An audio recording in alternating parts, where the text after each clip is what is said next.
Hey, good morning, everyone. Can everyone hear me okay? Yes, awesome. So, I'm Dina Rosen, and I'm the head of user experience at OPOWER. It's great to be here today to talk to you at SoftGrid. Thanks for having me. So today and tomorrow, you're going to be hearing a lot about how data analytics is the most important frontier for utilities seeking to modernize their business.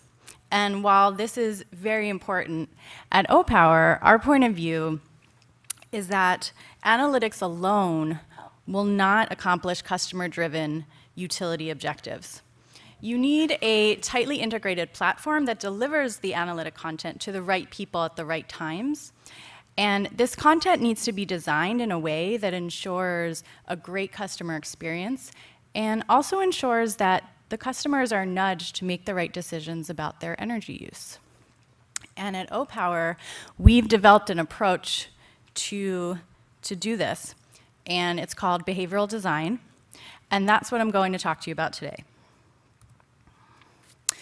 But first, we're going to do a quick introduction to behavioral science.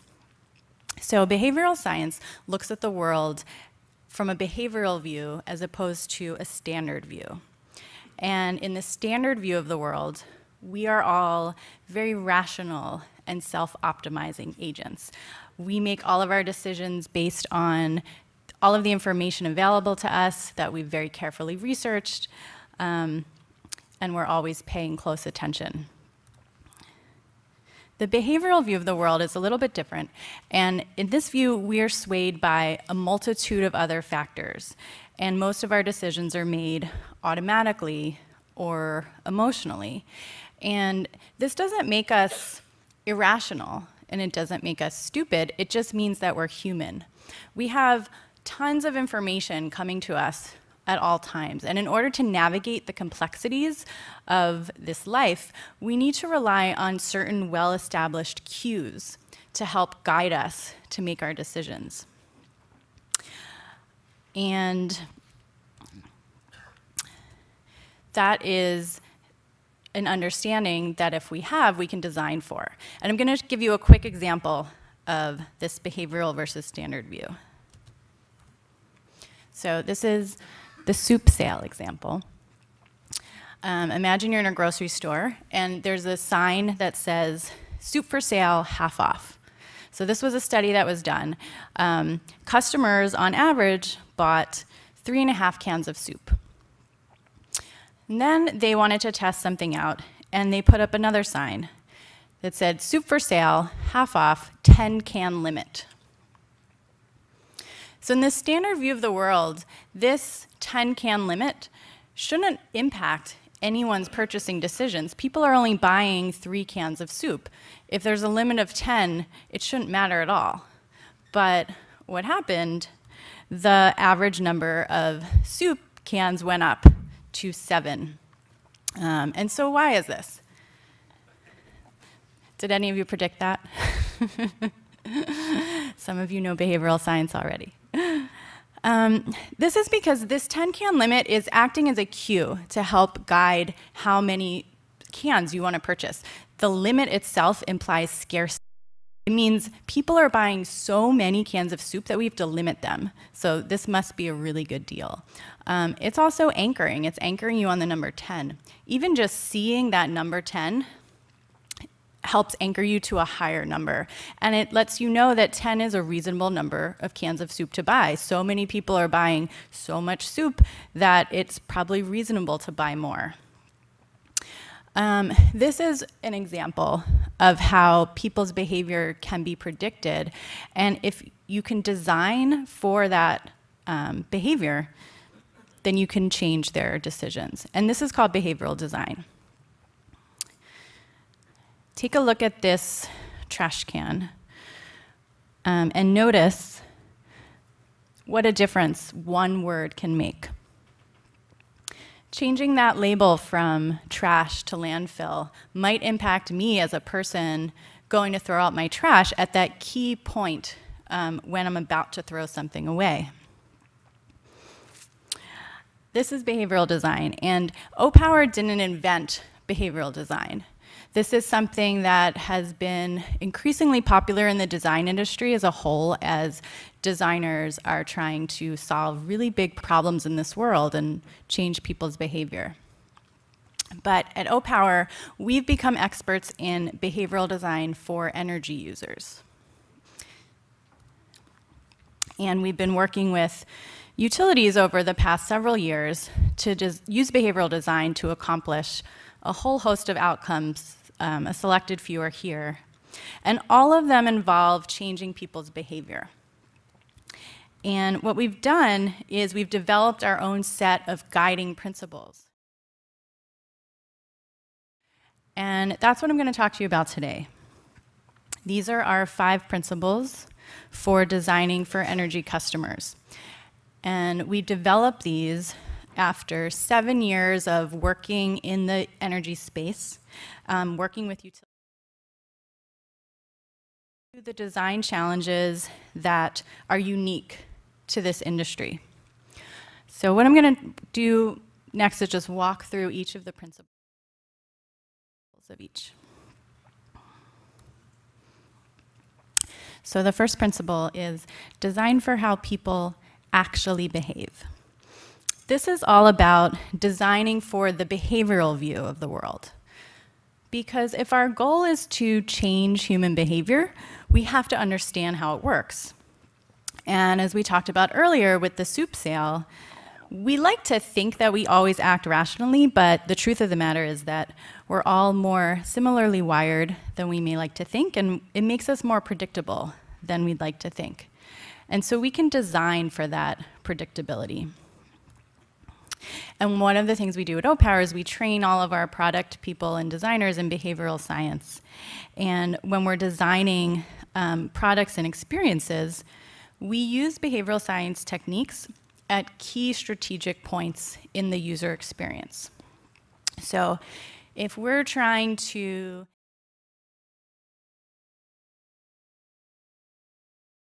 help them make a decision between different options, or if we're trying to help them follow through with an action that they already intend to take. In any of these 3 instances, there's a whole library of behavioral science techniques that we can apply and infuse into our products and communications to help nudge the person in a certain direction. And so I'll go through 2 quick examples of this. One is social norms, and for most of you familiar with OPOWER, you're familiar with this 3-bar graph, which is comparing your energy use to that of your neighbors. This is it's a normative comparison to be out of the norm. It's a really powerful technique for getting people's attention and motivating them. And we use this throughout many different parts of our product, so it's not just the 3-bar graph, but you can do it through testimonials, you can do it through showing popularity, and it's just a powerful tool that we try to use wherever it makes sense to help give people context. All humans have a tendency to follow others' actions, even though we may not like to think that. Another example is commitments. So if we commit to a goal, even just through words, if you just say, I'm going to do something, it means that you're more likely to do it. Because now it's become part of your self-image, and you want to be consistent to that image that you've created for yourself. This is something that lots of industries have known for years. Car salesman is a good example. When you go in to buy a car, they try to ask you, if I give you a really good deal, are you ready to buy a car today? And they're just trying to get you to say yes, because the act of saying yes means you're more likely to do it. We do that in some of our products through asking people to make commitments or just say, I'm going to do this.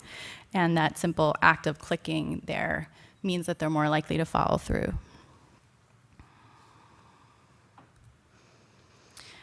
And so those are just 2 examples. There are many other techniques that we use, and it could be a whole other talk in itself. But what we do is we check our designs against all of these techniques to make sure that we're taking advantage of all the tools at our disposal.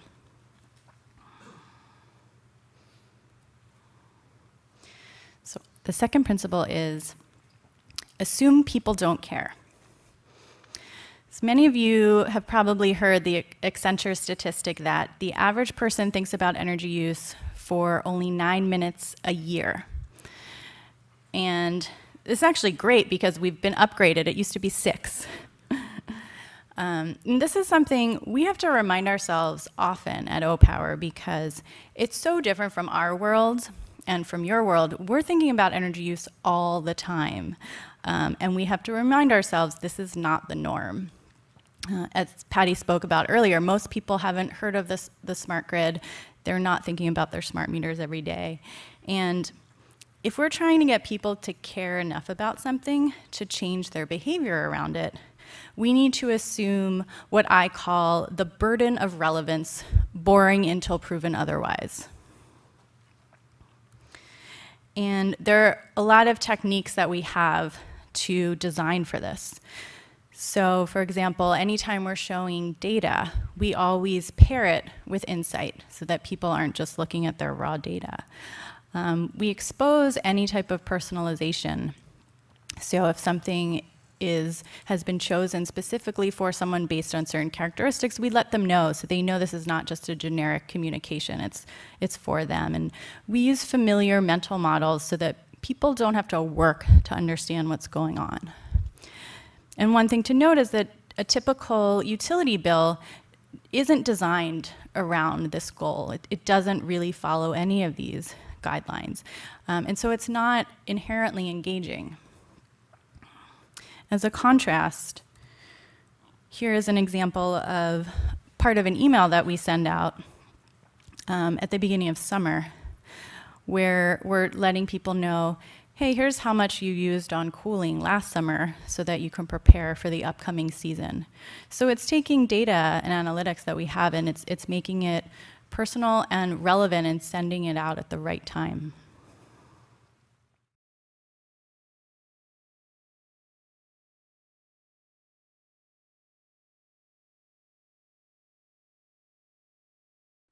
And this example is from one of our SMB products. So we set out to design products to achieve energy efficiency for small to medium business owners. And before we did so, we went on and did a whole bunch of research. We talked to dozens of business owners all over the country. And what we found is business owners, they do care so much about their bottom line. And so they understand that energy use is really important, and it really can tie into how much profit they can make because the costs are high. But they also get inundated with a lot more marketing than a residential customer might. So much marketing mail trying to sell them services, a lot around utilities. And so we knew it would be really easy for any information we sent to get lost in this fray. One of the things we did to combat that is to change one word. This one.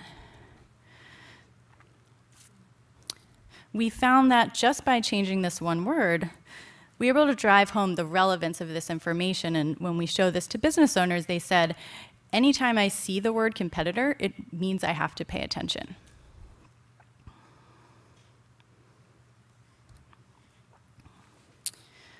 So the next principle is always lead to action. So why is this important? It's important because people have great intentions, but it's so easy for things we want to do to get lost. And I'm sure all of you can relate to that. And if our intent as designers is to move you towards an action, we need to make that action as easy for you as possible. And that involves understanding every potential barrier along the way that may come between you and that action, and trying to proactively address those barriers. So here's an example, installing a low-flow shower head. To install a low-flow shower head, you need to buy one, and you need to install it. And that seems simple, but each of these actions is made up of a whole host of sub-actions. To buy a shower head, you have to choose what store to go to. You have to remember to do it. You have to, once you're at the store, there's a shelf with a whole host of shower heads. You have to select the model. You have to be able to afford it. And then once you've bought it, you've got it home, you have to install it. And so you have to remember to do it. You have to know how to do it. You have to have the tools to do it. And every single one of these sub-actions is a potential drop-off point for the person to not complete the action. And you can address a lot of these. So you could use a coupon, perhaps for a certain hardware store, to help people afford it and to help them choose where to go. You could send out reviews to help them decide which model might be best. You could send them reminders to help them remember, or guides to tell them how to install it. For this particular action, there's even another barrier that we might not have thought of yet, and that's the concern: are my showers going to be terrible with a low-flow shower head? And this is the barrier of desire. They have to want to do it in the first place. And you can address that through, sorry about that overlap. You can address this through a testimonial, but the key thing to note is that you have to address these barriers in the right order. Because if you don't attack the desire barrier first, you're never going to get them on to the other parts of the action. So I'll give you another example, and this is something we've done at OPOWER. So an outcome we wanted to achieve was to get people to adjust their thermostat before they left the house. And you can probably all think of some reasons why people don't do this already.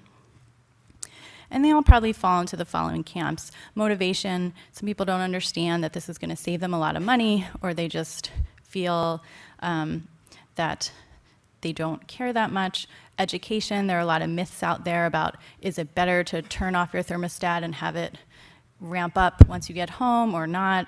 And there's also memory, just remembering to do it. So the motivation and education we can address through our communications. We can help motivate them by letting them know how much energy they're using compared to their neighbors. This is something that works well to make people want to use less. We can educate them around how much they could save by adjusting their thermostat and give them all the correct data there. But memory is a tricky one. No matter how much education you give someone, at the moment they're walking out the door, you're not reaching them. So what we did to address this is we created door hangers for people to hang on their door. And so this acts as a trigger in that key moment when they're leaving the house. This is something that we've actually tested. We sent these out in 9 different utilities, and in 8 of the 9, there was a lift in energy efficiency through these door hangers.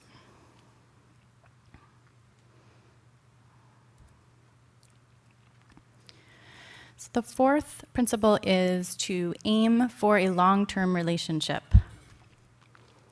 This is important because we're not trying to drive customers to do one specific thing.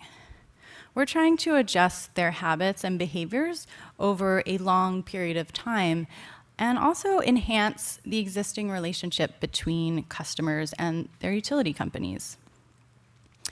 As a contrast, think about political campaigns, and think about when there's an election. You probably, if you're like me, get a ton of emails and phone calls around election time trying to get you to vote, and they're incredibly annoying. The people running these campaigns, they don't really care if you're annoyed, because their only goal is to try and drive you to action on voting day. And if they've achieved that, that's great, and they'll come back to you in 4 years and annoy you again. We don't have that luxury in this industry. We need to design really for a long-term relationship, and even though there might be specific one-time actions we want to drive, we really need to achieve that balance of nudging you in a way that still feels good and doesn't annoy you. one of the ways we do this is we always try to enable a two-way conversation. So instead of just giving people information, we also want to hear back from them. And we want to transfer some agency over to them as well to participate in any dialogue.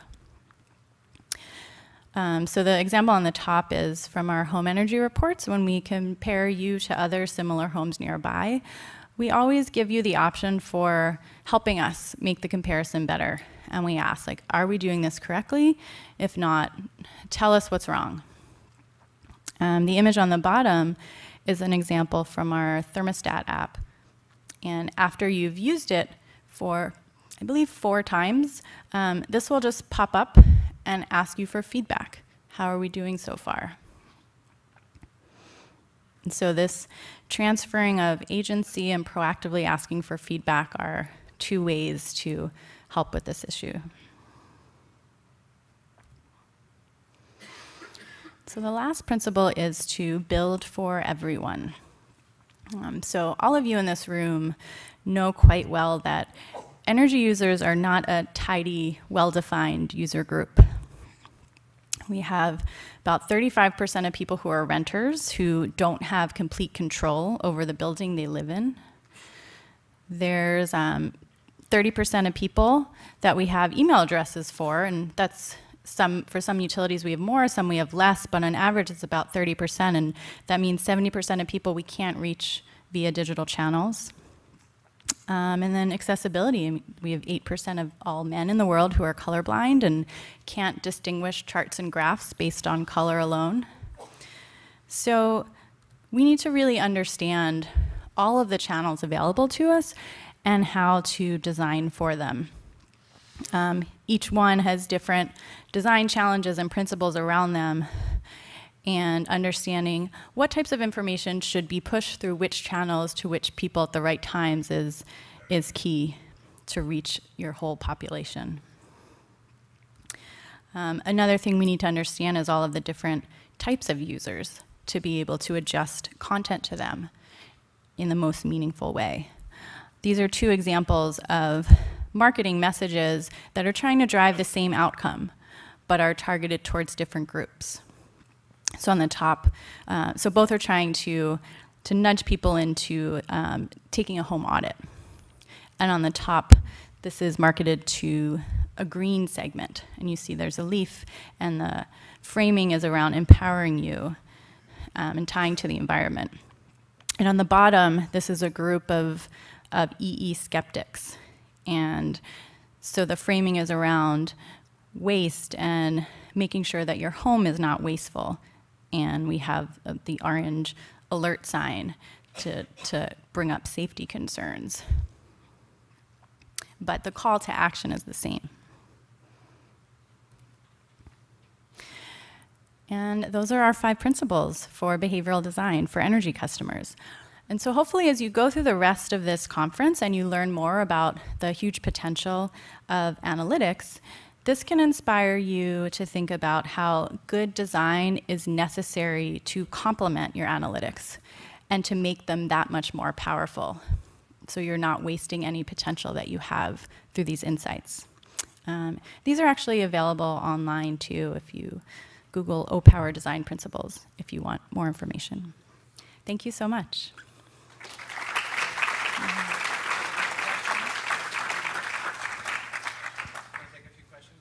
Oh, sure. Questions out there? We've got a mic, a couple mics in the back. What? Bring the mic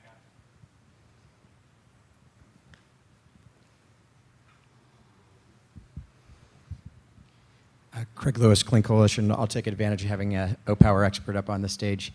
I think that I've seen the statistics are that OPOWER's systems in its utility partnerships are getting about 2–3% efficiency gains. Is that a correct number? Yes, it is. Yeah.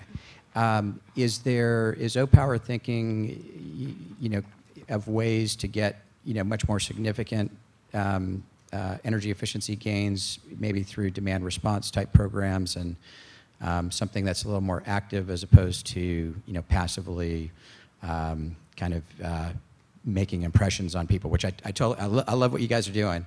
I'm just wondering if there's a lot of thought in product services that are going to get much higher penetrations for people who are truly motivated.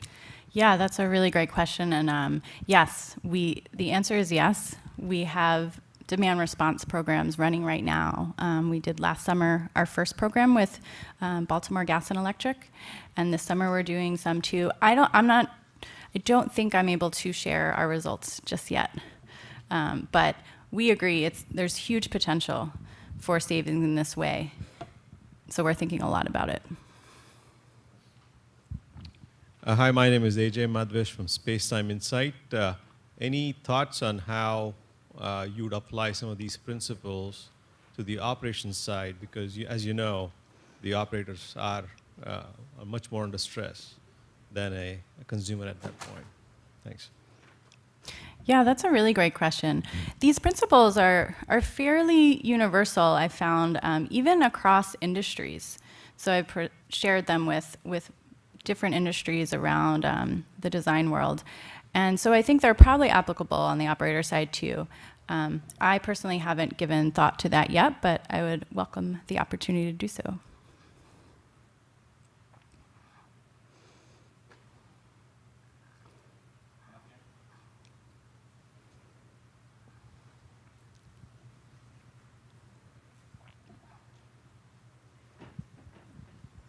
Thank you.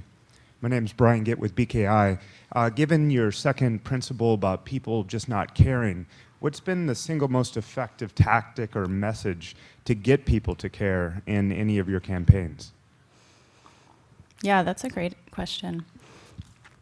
We believe that using this normative comparison is one of the most powerful ways to get people to care. Another way is to just introduce our products at key moments when people are already engaging with their energy use. So talking to them when they're about to get a bill, when they're about to get a high bill, when there's a season change. But showing them things in new ways. So for a lot of people, when they get this comparison and they see they're using more energy than others, that's the first time they've ever started to think about their energy use. And now that I am based in San Francisco, a lot of my friends receive our home energy reports from PG&E. And I've noticed they've started to come to me and they say, hey, I got this PG&E report. What's going on? What can I do? And these are people who, they pay their bills automatically. They've never given a second thought to it. So this is one of the most powerful ways to reach people. All right, time for 2 more questions. One there and then one in the back. Hi, Mayor Euclides with ICV. I'm curious if you've seen sort of meaningfully different behavior on the part of customers in deregulated markets as opposed to in regulated markets. Yeah, that's a really good question. So we have just started to launch programs in deregulated markets. I don't believe that those programs have been running long enough for us to see meaningful differences just yet. But we definitely approach our design of the products for these 2 markets quite differently. So we have to understand the context that energy customers are in. And in deregulated markets, there are different concerns that regulated markets don't have, and customers, have options, and they are being marketed to more proactively by many different companies. So we have a different approach to designing for these customers. One last question back there. Thanks for a great presentation. I'm Rob Barnett with Drop Counter.